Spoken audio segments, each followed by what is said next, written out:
ConcreteBending is a powerful analysis and design tool to help engineers quickly and accurately model concrete structures using finite elements. In this video, a short example will be worked to provide an overview of the program.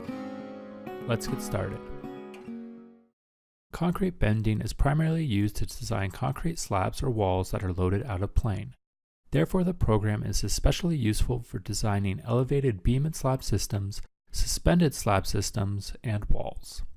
Our example will focus on an elevated beam and slab system. First, we will draw up the slab by selecting Draw Rectangular Boundary.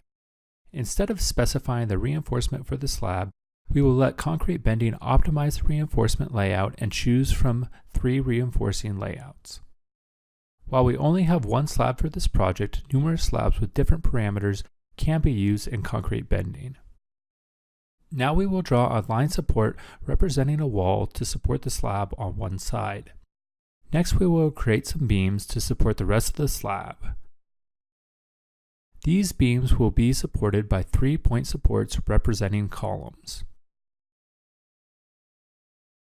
We will create an opening in the slab for a stairwell by drawing another boundary and selecting Hole. With the model defined, we will place the loads on the structure. Selecting L for live load, we will apply a uniform pressure. Also, we will add a point load to the slab. With the loads applied, we will now go to the Load Case Manager and we see 2 service cases, the dead load, which is the self-weight, and the live load that we applied. Clicking on Load Combinations, we see that ConcreteBending supports several different building codes. With the model and loads defined, let's look at the analysis results. For the slab, we can look at deflections as well as moments and shears in both the X and Y directions. For beams, we can look at the displacements, shear, moment, and torsion. Moving on to the design results, first we will select the specification that we want to use. Now looking at the model, we immediately see that all the beams are red, indicating that they are failing. Selecting all the beams, we see that they do not have any torsional or shear reinforcement.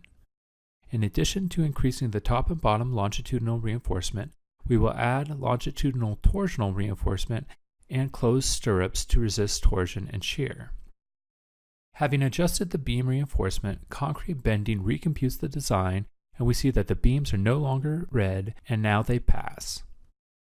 Looking at the project status, we see that the beam checks pass for flexure, shear, torsion, and for the minimum flexure and transfer steel requirements. Also, under the plate checks, we see that the slab design is adequate since the plate checks pass for punching shear, slab shear, and flexure.